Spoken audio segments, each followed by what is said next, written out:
అందరికీ నమస్కారం. నేను మీ సుజాత. ఇంట్లోనే ఈజీగా ఎంతో టేస్టీగా ఉండే పానీపూరి ఏ విధంగా తయారు చేసుకోవాలో చూద్దాం. పానీపూరి అనేసరికి పిల్లలు పెద్దలు అందరూ కూడా ఇష్టపడతారు. అంతేకాకుండా బయటికి వెళ్ళినప్పుడు పానీపూరి బండి కనిపించిందంటే ఖచ్చితంగా తినేయాల్సిందే, పిల్లలైనా పెద్దలైనా. ఇప్పుడైతే మరి ట్రెండింగ్లో ఉంది కదా పానీపూరి అంటే, మరి ఫ్యాన్స్ ఎక్కువ పానీపూరికి. అదే పానీపూరిని మనం ఇంట్లోనే హెల్తీగా టేస్టీగా ఏ విధంగా తయారు చేసుకోవాలో చూద్దాం. దీన్ని తయారు చేయడానికి కొంచెం టైం పడుతుంది, కానీ టేస్ట్ అయితే మాత్రం సూపర్గా ఉంటుంది. మనం బయట కొనుక్కునే పానీపూరి కన్నా కూడా టేస్టీగా ఉంటుంది. పైగా మనం అంతా శుభ్రంగా చేసుకుంటాం కాబట్టి హెల్తీ కూడా. ఇలా ఒకసారి ట్రై చేసి మీ ఇంట్లో పిల్లలకి పెద్దలకి పెట్టి చూడండి. మొత్తం మార్కులన్నీ కొట్టేయచ్చు, అంత రుచిగా వచ్చింది. ఫస్ట్ టైం చేసేవాళ్ళు కూడా అసలు ఫెయిల్ అయ్యే ఛాన్స్ లేకుండా టేస్ట్ అయితే అదిరిపోయింది. ఇంకా మీరు కూడా ఒకసారి ట్రై చేసి చూడండి. నేను చెప్పిన చిట్కాలు, ఈ సూచనలన్నీ పాటించి మీరు ఇలా పానీపూరి తయారు చేసుకుంటే సూపర్గా ఉంటుంది. అసలు ఫెయిల్ అయ్యే ఛాన్స్ లేదు. కొంచెం టైం అయితే ఎక్కువ తీసుకుంటుంది. ముందుగా ఈ పానీపూరి తయారు చేయడానికి కావలసిన పదార్థాలు, నేను సుజీ రవ్విది ఒక 1/2 కేజీ తీసుకున్నాను. ఇవి బఠానీలు ఉంటాయి కదా, వీటిని ముందుగా నానబెట్టుకోవాలి. 5 నుంచి 6 గంటలు నానబెడితే మీకు బాగా నాని వెంటనే కుక్కర్లో ఉడుకుతాయి. ఇప్పుడు ఒక బౌల్ తీసుకుని, నేను తీసుకున్న కరాచీని ఒక సుజీ రవ్వ అంటారు కదా, ఇదే ఒక 1/2 కేజీ తీసుకున్నాను. ఇందులో నేనైతే ఒక 100 గ్రాముల మైదాపిండి కలుపుతున్నాను. మీకు మైదాపిండి ఇంట్రెస్ట్ లేకపోతే గోధుమ పిండి కలుపుకోవచ్చు.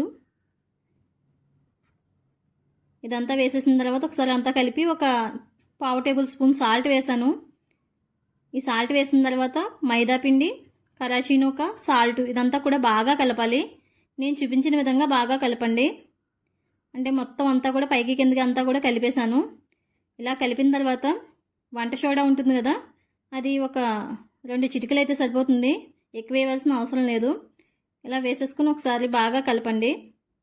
ఇప్పుడు ఇదంతా కలిపిన తర్వాత దీనిలోకి వాటర్ అయితే నాకు 150 ml వాటర్ పట్టింది. మీరు చూడండి, ఈ గ్లాస్తో 1/2 లీటర్ గ్లాస్కి కొంచెం ఎల్తుగా తీసుకున్నాను వాటర్. ఇదంతా కూడా వాటర్ పట్టేసింది. కొద్ది కొద్దిగా వాటర్ వేసుకుంటూ మొత్తం ఈ పిండి అంతా కూడా బాగా కలపాలి. కరాచీనూక, మైదా, సాల్ట్, వంట సోడా ఇవే వేసాను నేను. ఇవన్నీ వేసి బాగా కలపాలి. మనం పిండి అనేది ఎంత బాగా కలిపితే పానీపూరి, మనం పూరీలు అనేవి అంత బాగా పొంగుతాయి. మెయిన్ మనకి పిండి కలపడంలోనే ఉంటుంది. ఇలా నేను చూపించిన విధంగా మొత్తం అంతా కూడా బాగా కలపాలి. పిండి సాఫ్ట్గా వచ్చే వరకు కూడా మనం కన్సిస్టెన్సీ అయితే మనం చపాతీ పిండి కలుపుకుంటాం కదా, అది ఏ విధంగా కలుపుతామో అది అలాగే కలపండి. చూసారా, నేను చూపించిన విధంగా బాగా మొత్తం కలిపేయాలి. వీటిని డైరెక్ట్గా మనం పానీపూరీలు వేపిన తర్వాత డైరెక్ట్గా కూడా తినేయచ్చు. అందులో పానీ వేసుకోవాల్సిన అవసరం లేకుండా అంత టేస్టీగా ఉంటాయి ఇవి. మా పిల్లలు అయితే నేను వండుతుంటేనే వాటిని తినేస్తూ ఉన్నారు, వేపుతుంటేనే. చూసారా ఎంత సాఫ్ట్గా వచ్చిందో పిండి అయితే. ఇలా మొత్తం ఎంత అంటే అంత బాగా కలపాలి. నాకైతే కలపడానికి ఒక 1/2 గంట పట్టేసింది పిండి కలపడానికి. అంత టైం కలిపితేనే మీకు పిండి బాగా కలిసి పూరీలు అనేవి బాగా పొంగడానికి అవకాశం ఉంటుంది. చూసారా, మొత్తం మీద పిండి అంతా కలిపేశాను. ఇప్పుడు దీనికి పైన మొత్తం ఆరిపోకుండా నేను తడి క్లాత్ని అయితే వేస్తున్నాను. ఒక క్లాత్ని తడి చేసేసి ఈ విధంగా పైన వేసేయండి. ఇలా వేసేసి దీన్ని ఒక గంట పక్కన ఉంచాలి. పిండి కలిపిన పిండిని ఇలా పక్కన ఉంచడం వల్ల ఒక గంట బాగా పిండి అనేది బాగా నాని పూరీలు బాగా పొంగడానికి ఉంటుంది. ఇప్పుడు మనం బఠానీ చూడండి, నానిపోయినాయి. నానిన తర్వాత బఠానీలు ఈ విధంగా ఉంటాయి ఇలాగా. ఇప్పుడు మనం బంగాళదుంపలు అయితే నేను ఒక 150 గ్రాములు అంటే ఒక 2 బంగాళదుంపలు తీసుకున్నాను. ఇవి బఠానీలు అయితే ఒక 100 గ్రాములు తీసుకున్నాను. ఇలా తీసుకున్నది ఇవన్నీ కూడా వేసేసి కుక్కర్ విజిల్స్ వేయించాలి. ఒక 5 నుంచి 6 విజిల్స్ వేయించండి. ఇప్పుడు గంట తర్వాత చూస్తే పిండి ఈ విధంగా ఉంది. చూసారా ఎంత సాఫ్ట్గా, చాలా బాగుంది. దీన్ని కూడా ఒకసారి మళ్ళీ ఒక 5 నిమిషాలు బాగా కలిపిన తర్వాత ఇందులో కొద్దిగా ఒక 2 నుంచి 3 స్పూన్లు ఆయిల్ వేసాను. నెయ్యి ఉంటే నెయ్యి వేసుకోవచ్చు. వేసి ఇలా కలపడం వల్ల మనకి చేతికి అనేది పిండి అంటుకోదు.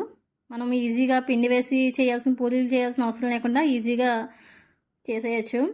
చూసారా, నేను చెప్పిన విధంగా మొత్తం అంతా కూడా పిండి కలిపేయండి. ఇప్పుడు మనం కొద్దిగా పిండి తీసుకుని నేను చూపించిన విధంగా చేసుకుంటూ చిన్ని చిన్ని ఉండలు చేసుకోవాలి.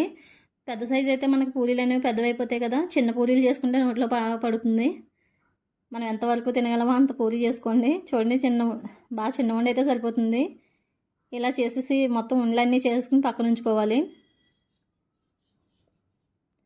పానీపూరి అంటే చాలా ఇష్టపడుతూ ఉంటారు అందరూ కూడా. అందులో ఆడవాళ్ళు అయితే మరీ మరీ ఇష్టపడుతూ ఉంటారు.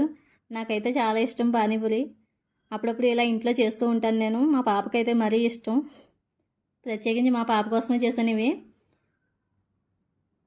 చూడండి, ఈ విధంగా మొత్తం పిండి అంతా కూడా నేను చూపించిన విధంగా చిన్ని చిన్ని ఉండల కింద చేసేసుకోవాలి. ఇలా ఉండలు చేసేసిన తర్వాత మనం లైట్గా ఆయిల్ అనేది పైన వేయచ్చు. అంటే మనం చేసుకునేటప్పుడు ఈజీగా పానీపూరి అనేది బాగా, పూరీలు అనేవి బాగా చేయడానికి వీలుగా ఉంటాయి. లేకపోతే మీరు ఇలా ఒక బౌల్లో కొంచెం ఆయిల్ వేసుకుని, అంటే ఒక 3 నుంచి 4 స్పూన్ల ఆయిల్ వేసుకుని కొద్ది కొద్దిగా ఇలా మనం చేసిన ఉండలు అందులో వేసేసుకుని ఒక్కొక్కటిగా తీసుకుంటూ నేను చూపించిన విధంగా మీరు పూరీల కింద ఒత్తుకోండి. మరీ బాగా ఎక్కువ ప్రెస్ చేయాల్సిన అవసరం లేదు, మనకి ఈజీగానే అయిపోతాయి. ఇలా చేస్తే మనకి పూరి అనేది బాగా పొంగుతుంది. ఇలా మనం ఒక క్లాత్ పక్కన వేసుకుని, మామూలు క్లాత్ ఇది, ఈ క్లాత్ మీద మనం చేసుకున్న ప్రతి పూరిని కూడా అలా వేసుకోండి. అంటే ఇలా వేస్తే మనకి ఒకవేళ తడి ఉన్నా అది క్లాత్ పీల్చేస్తుంది. కాటన్ క్లాత్ వేసుకోవాలి. నేను చూపించిన విధంగా పూరీలన్నీ కూడా ఇలా చేసుకోండి. ఈ పూరీలు చేయడమే టైం పడుతుంది ఎక్కువ, మిగతా ప్రాసెస్ అంతా కూడా చాలా ఈజీయే. ఈ పూరీ చేసుకోలేని వాళ్ళు బయట మనకి పానీపూరి వడియాల కింద ఉంటాయి, అవి రౌండ్ బాల్స్ కింద వస్తాయి వేపితే, అలాంటివి తీసేసుకోవచ్చు. ఇవి చేయడం పని అనుకుంటే, కానీ ఇలా చేస్తే టేస్ట్ అయితే అదిరిపోతుంది. ఇంకా మనం బయట తినే పానీపూరి టేస్టే వస్తుంది. మాకైతే చాలా టేస్ట్ అయితే సూపర్గా వచ్చింది. చూసారా, నేను చేసిన విధంగా మొత్తం అయితే మ్యాక్సిమం పూరీలు అన్నీ కూడా అయిపోయినాయి. ఇది చేయడానికే ఎక్కువ టైం పడేసింది నాకు, ఒక అరగంట పైన పడేసింది. కొంచెం టైము టేకను, కాకపోతే మనకి పూరి అనేది బాగుంటుంది. ఇప్పుడు నేను వాటర్ కోసం పచ్చిమిర్చి, అల్లం అయితే 2 ఇంచెస్, పచ్చిమిర్చి 4, కొత్తిమీర అయితే ఒక అరకట్ట, పుదీనా అరకట్ట తీసుకుని ఇవన్నీ కూడా కట్ చేసుకుని మొత్తం పచ్చిమిర్చి, అల్లం, కొత్తిమీర, పుదీనా ఇవన్నీ కూడా సన్నగా తరిగి ఇలా మిక్సీ పట్టించుకోండి కొద్దిగా వాటర్ వేసి. అంటే బాగా మెత్తగా పట్టేయాల్సిన అవసరం లేదు. ఇప్పుడు నేనైతే ఒక 1 లీటర్ వాటర్ తీసుకుని అందులో ఇదంతా కూడా వేసేసాను. వేసేసి ఒకసారి కలిపాను.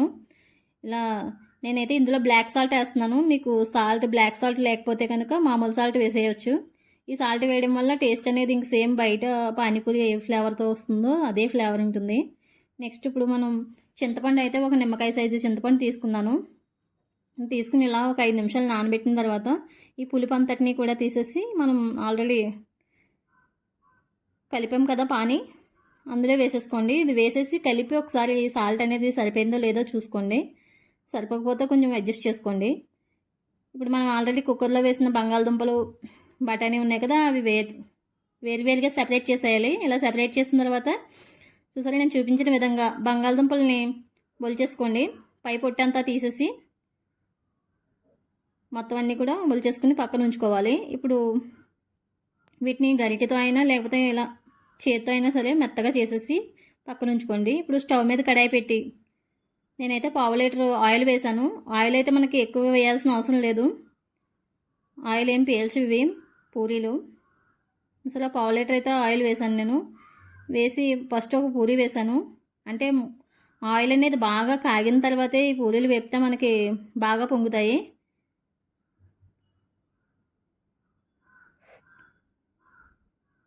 చూసారు కదా, ఈ విధంగా మొత్తం పూరీలన్నీ వేపేసుకోండి.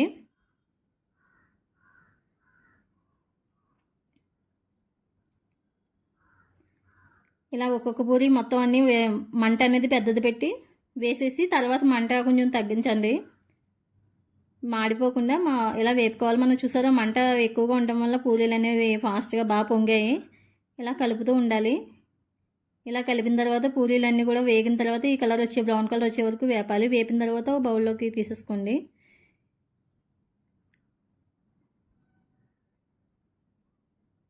ఈ విధంగా మొత్తం వేపేసి ఒక దీంట్లో తీసేసుకున్న తర్వాత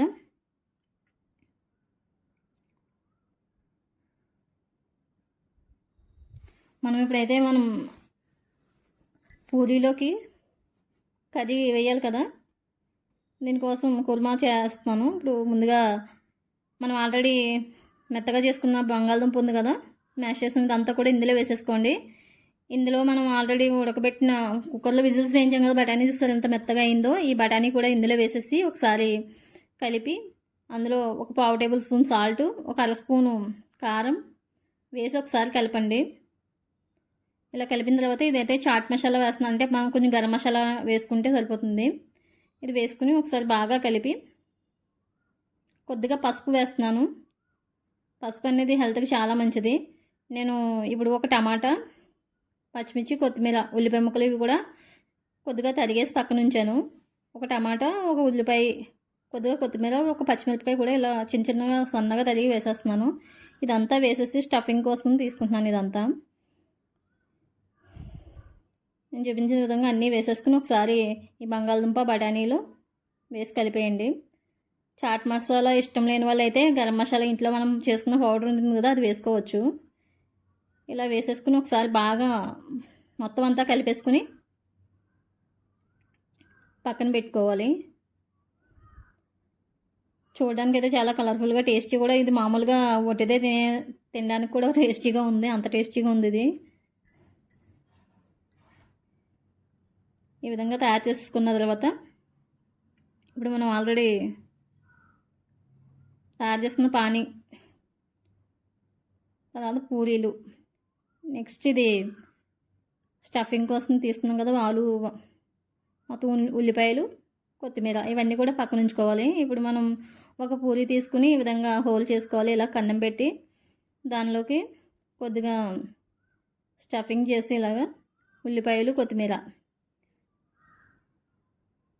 ఈ విధంగా వేసుకుని ప్రతి పూరీ కూడా మనం పానీలో ముంచుకుని తింటే టేస్ట్ అయితే అద్దరిపోతుంది అసలు. ఇంకొకసారి తింటే మళ్ళీ మళ్ళీ తినాలనిపిస్తే అంత రుచిగా ఉంది. మీరు కూడా ఒకసారి ట్రై చేసి చూడండి. మా ఇంట్లో అయితే బాగా నచ్చింది, ఇంకా మామూలుగా కాదు. మీరు కూడా ఒకసారి ట్రై చేసి చూడండి. నెక్స్ట్ మీకు ఏ రెసిపీ కావాలో కామెంట్ చేయండి. ఈ వీడియో కనుక మీకు నచ్చినట్టయితే లైక్ చేయండి. సుజాత కుక్ ఫైల్ నా ఛానల్ని సబ్స్క్రైబ్ చేయండి. Thank you for watching. Please subscribe my channel.